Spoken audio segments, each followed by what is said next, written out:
What up, ladies and gentlemen, and welcome to the Jaguar special, DUVAL, as Liam Cohen would like to say. Ladies and gentlemen, it's me, Reggie Williams, and on my right, Jordan Woolrich. Mason Morello. Now let's start things off nice and simple with a little recap of the season for none other than our Jacksonville Jaguars. Mason, give us a rundown. Yes, sir, Reggie. Appreciate you, my boy. Jaguars starting off with a 6-4 start. This is their best start since the 2023 season, once they started 7-3. So I'm going to be talking about the Jags versus Chargers Week 11, which was last week. Jaguars defeated the Chargers 35-6. This was a very dominant game. Frank Franchi talking on the radio about how the Jaguars, they're looking dominating, and you guys should start booking your playoff tickets now because we are going to be there. Attendance for this game was 58,461, held at Everbank Stadium. Some key stats from this game: Travis Etienne rushed for 2 touchdowns, which got me a lot of fantasy points. Jaguars outrushed the Chargers 192 yards to 42 yards and outgained the Chargers in yards 345 yards to 135 yards.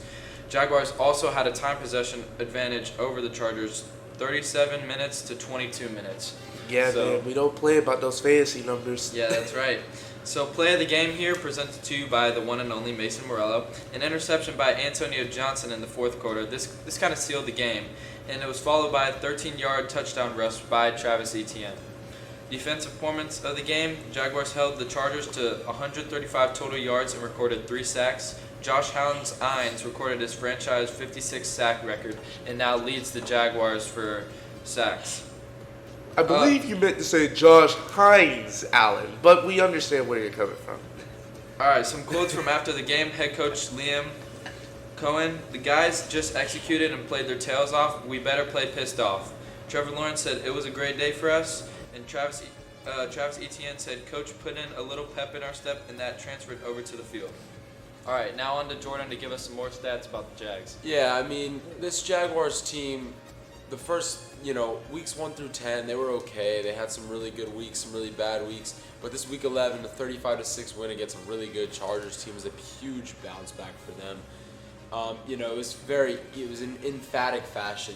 They were just so up and down. They're the most inconsistent team in the league. And that's going to bring me to my point of some of their worst performers, some of their letdowns, some of their weak spots. So, number one, we just have to talk about this defense. As we said, in Week 11, they were great. They held the Chargers to 150 yards and under, which was amazing, rushing and passing, total yards. But overall consistency, right? In Week 10 versus Houston, they demonstrated that they really couldn't finish a game. They've been good in one half, and then they can't finish 4 total quarters, which is what you need in the NFL. The turnovers in red zone, they've allowed so many points to be scored in the red zone, allowing one of the highest red zone efficiencies in the league. And, this Week 11 performance was just that important because it shows that what they can do if they're really locked in under this Liam Cohen newfound team. And then we got to talk about their quarterback, Trevor Lawrence. They've really invested their whole franchise in him. There's varying views of whether he's the guy for them. So, while he has improved a little bit, his pass rating is still sub 80, which is not great at all. Completion percent is under 60% so far this year at 59.8. And, Trevor Lawrence just has not been the guy you want to see from a franchise quarterback who you're going to be giving this much money to, right? And finally, we're going to talk about their injuries and some rookies. Obviously, rookie Travis Hunter, drafted 3rd overall. They traded up 2 first-round picks for. He's out for the season. Brian Thomas Jr. has been out for a while. Brenton Strange has been out, even though he just came back. So they've had a lot of injuries. But, I really think this team can be good. And as we're talking about this Jaguars team so far, a little past halfway through the year, I think they are going to make a playoff push. They have a chance to even win the division over this Colts team. So now we're going to go to Reggie for some of the stats, some of your guys that are leading this team, and some of the guys who are really going to determine what this Jags team looks like for the rest of the year and how far they go. Shout out to ESPN for providing the stats for me here. Nonetheless, like what Jordan said, this is a very young Jags team, right? So obviously they're going to have some issues here and there. And it all starts at the quarterback position.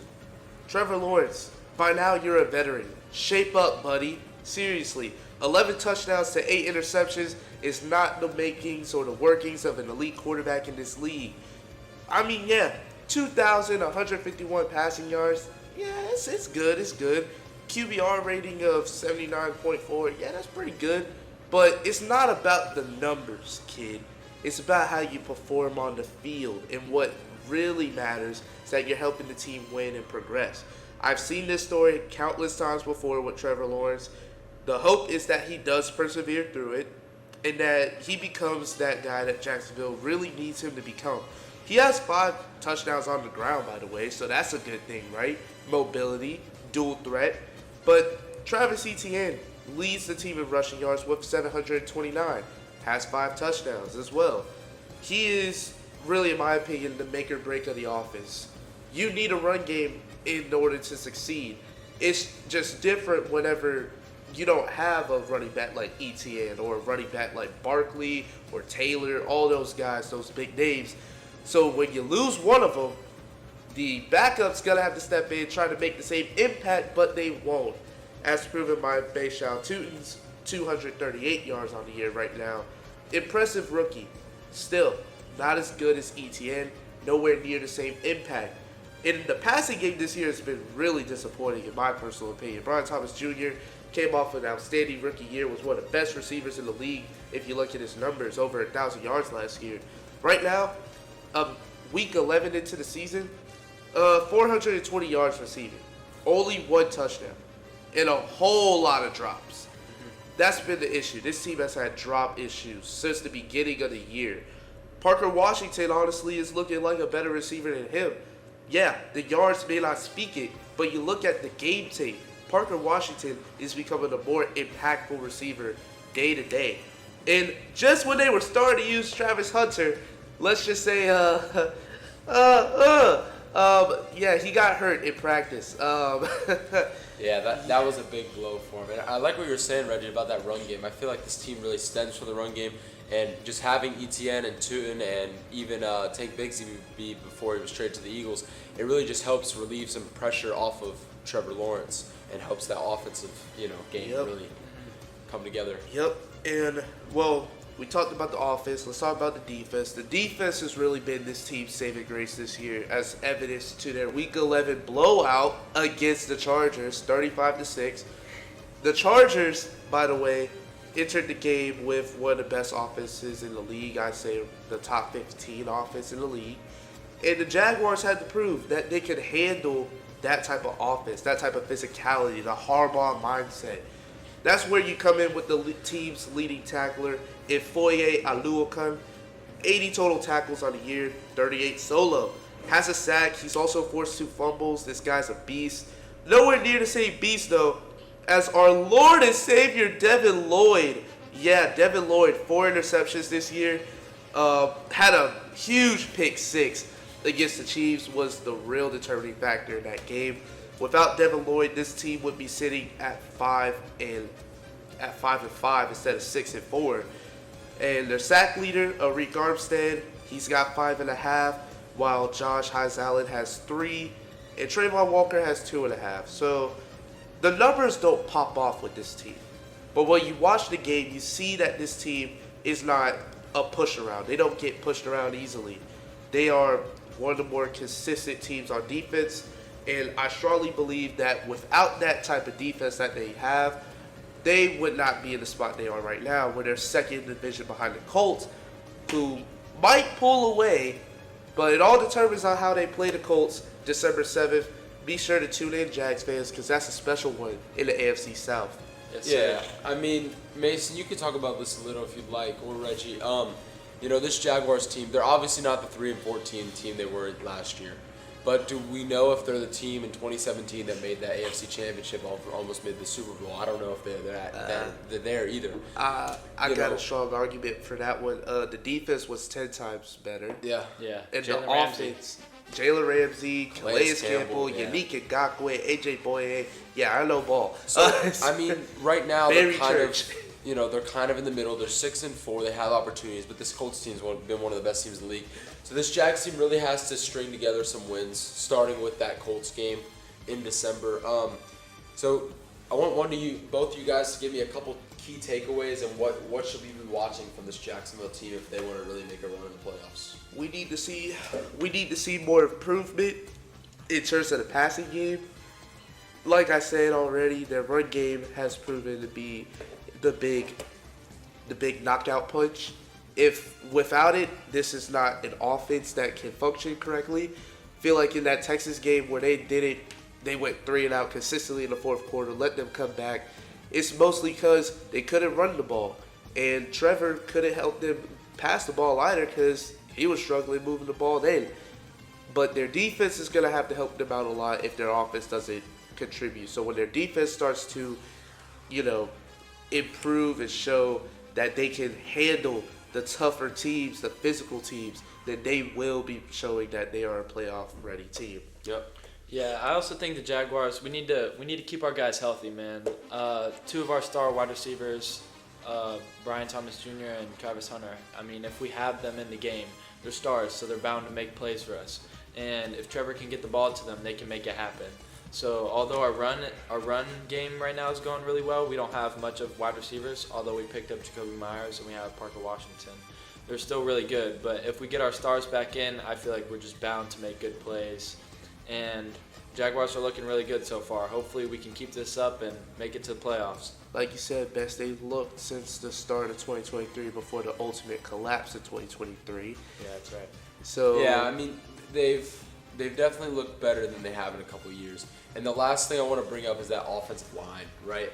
The game is won in the trenches. This Jaguars offensive line is, at the least not very good. What about their D-line? Their offensive line, their defensive line, they need them to step up. This game is won in the trenches and against teams, that have been there before. These tough NFC teams, the Rams, Seahawks, Eagles, tough AFC teams, Lions, the Bills, the Chiefs, that's a whole other story. But, the Chiefs still have great trenches. Yeah, but this Jaguars team, they definitely have room for improvement, but they've shown some promise this year. So Reggie, wrap us up for this Jaguars recap. All right, ladies and gentlemen, we have wrapped it up here. The Jaguars 6-4 right now, entering Week 12. The hope is simple: playoff bound. This team may not have shown that they're a playoff team yet. They may not have shown that they're one of the home run hitters of the playoffs, but they have shown us time and time again that they can be a possible playoff team.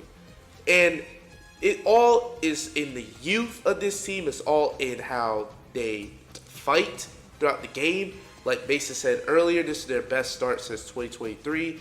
And at the start of 2023, this team was looking like they could have won the division. Then I don't know what happened at the end of that year, but it all went down. And like Jordan said, they've had some struggles here and there that have blatantly shown time and time again that they need improvement. While I've gone over the stats and shown and told you exactly what has been going on. The fact that their run game is top tier. It's their passing game that needs development. But I believe that Liam Cohen will be able to be the quarterback whisperer that Trevor Lawrence needs in order for this Jags team to fully persevere. So, to wrap it up, ladies and gentlemen, it's me, Reggie Williams, Jordan Warwick, Mason Morello. and one final thing we cannot forget. You guys thought we'd forget. It's funny. We never forget. For our recaps, we have to give a prediction for next week. Jags Cardinals, who we got in Arizona. Mason. I'm gonna start us off strong. I think Jags obviously gonna get the win. I'm gonna say Jags 27, Cardinals 10. only 27. Hold on, buddy. That's not strong enough. All right. I got you. All right, let's jump. I got Jaguars 40 to a Cardinals 0. Oh, Reggie. Zero. Shout out. Reggie. Oh, Zero. Reggie. I don't 0. know. I think this Cardinals team is going to come out strong. Jacoby But the Brissett, bro. The Jags might come out a little bit stronger. I got the Jags winning this game. I'm going to go 27-17. I don't think it's going to be a blowout, but I think the Jags do take care of business. They're the better team overall. I want you to understand this. This is the Jacoby Brissett game where he completely sucks again. All right. We'll be back for our Week 13 recap, Week 12 recap coming out shortly. Thank you all for watching. Subscribe, follow wherever you see your podcasts. And without further ado, we'll see you next time. We out.